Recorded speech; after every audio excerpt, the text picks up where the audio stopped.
ক্যালেন্ডারের পাতায় ১৬ জুলাই ২০২৪। ডান হাতে লাঠি নিয়ে বুক উঁচু করে দাঁড়িয়ে এক সাহসী যুবক পুলিশের গুলি প্রতিহত করার চেষ্টা করেছিলেন বারবার। একের পর এক ছররা গুলিতে ঝাঁঝরা হয় তার বুক ও পেট। সড়কের ওপর লুটিয়ে পড়েন আবু সাইদ।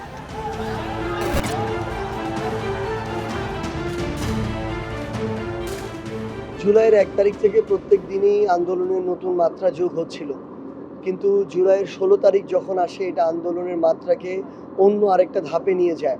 কিন্তু একটা যৌক্তিক আন্দোলন মেনে নেওয়া না নেওয়ার প্রশ্নে যখন জীবন নিয়ে নেওয়া হয়, রক্ত ঝরানো হয়, একদম নিরস্ত্র ২ হাত প্রসারিত বুকে যখন গুলি করা হয়, তখন এই আন্দোলন আর শুধুমাত্র একটা কোটার আন্দোলনে থাকে না। এবং ওই ১৬ জুলাই আমাদের ২৪-এর ১৬ জুলাই আমাদের ৬ জন ভাই এই যৌক্তিক আন্দোলনে প্রথম শহীদ হয়। এবং আবু সাইদের ওই প্রসারিত ২ হাত পুরো পৃথিবীকে এই বার্তা দেয় যে যে কোনো অন্যায়ের বিরুদ্ধে, অযৌক্তিক যে কোনো কিছুর বিরুদ্ধে আমাদের যে লড়াই, এই লড়াইয়ের জন্য আমরা রক্ত এবং জীবন দিতে প্রস্তুত। আমরা মনে করি সেই বার্তাই আমাদেরকে পরবর্তীতে গণঅভ্যুত্থানের দিকে আপোষহীনভাবে দৃঢ়চেতা হয়ে এগিয়ে যেতে, লড়াই করতে সবচেয়ে বেশি অনুপ্রাণিত করেছে। অসীম সাহসে বুক চিতিয়ে দেওয়া রংপুরের বেগম রোকেয়া বিশ্ববিদ্যালয়ের এই শিক্ষার্থীর বুকের পাঁজর ভেদ করে বেরিয়ে গিয়েছিল স্বৈরাচারীর বুলেট। ওই নির্মম নিষ্ঠুর বুলেটে আবু সাইদের নিথর দেহ মাটিতে লুটিয়ে পড়ে সত্যি, তবে ঠিকই লিখে রাখে এক অপরাজেয় ইতিহাস। আমরা ডিবেটারের পুরো পাশে আছি। আবু সাইদ বারবার ডিবেটারের এদিকে চলে আসছে, মানে তার বিরুদ্ধে জায়গা থেকে সে আমাদেরকে সাহায্য যোগাচ্ছিল।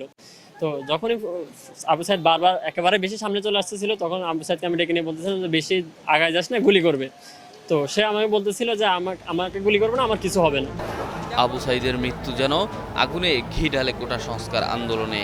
তার মৃত্যুর পর থেকেই খুবই উত্তাল হয়ে ওঠে গোটা দেশ।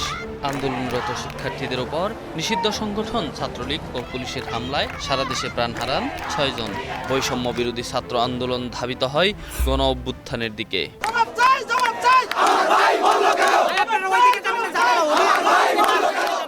তার মৃত্যুর পর থেকে আমাদের যে এই নতুন বাংলাদেশের ১ বছর হওয়া, মনে করি জাতীয় নাগরিক পার্টি মনে করে তার এই অবদান সারা বাংলাদেশের মানুষ এবং যারা অভ্যুত্থানের সাথে ছিল তারা কেউই কখনোই এই অবদানকে কখনো ভুলতে পারবে না। আমাদের গণ অভ্যুত্থানের সকল শহীদ এবং আহতদের আত্মত্যাগের জন্যই আমরা এই নতুন বাংলাদেশে আমরা সবাই দাঁড়িয়ে আছি এবং নতুন বাংলাদেশ করার স্বপ্নটা দেখতে পাচ্ছি। তার এই সামনে দাঁড়িয়ে যাওয়া এবং তারপর তার মৃত্যু, এটা পুরো বাংলাদেশকে নাড়িয়ে দিয়েছে এবং গণ অভ্যুত্থানের আন্দোলনটাকে আরো অনেক গুণ বাড়িয়ে দিয়েছে। এদিন ধানমন্ডিতে এক সংবাদ সম্মেলনে আওয়ামী লীগের সাধারণ সম্পাদক ওবায়দুল কাদের দাবি করেন, কোটা সংস্কার আন্দোলন উদ্দেশ্য প্রণোদিত। সরকারকে উৎখাত করার জন্য দেশে বিদেশে নানান চক্রান্ত চলছে।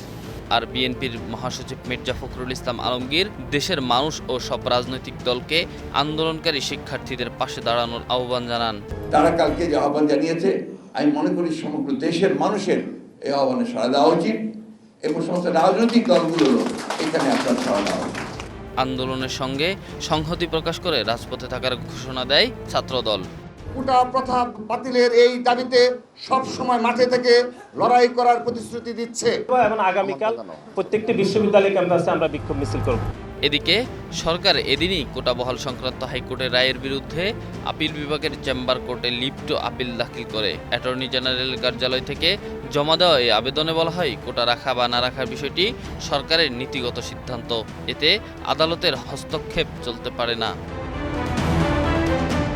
১৬ জুলাই রাতেই পরিস্থিতি আরও অবনতি হওয়ায় ঢাকা, চট্টগ্রাম, বগুড়া, রংপুর, রাজশাহী ও গাজীপুরে বিজিবি মোতায়েন করা হয়। Enamul Haque, star news, Dhaka.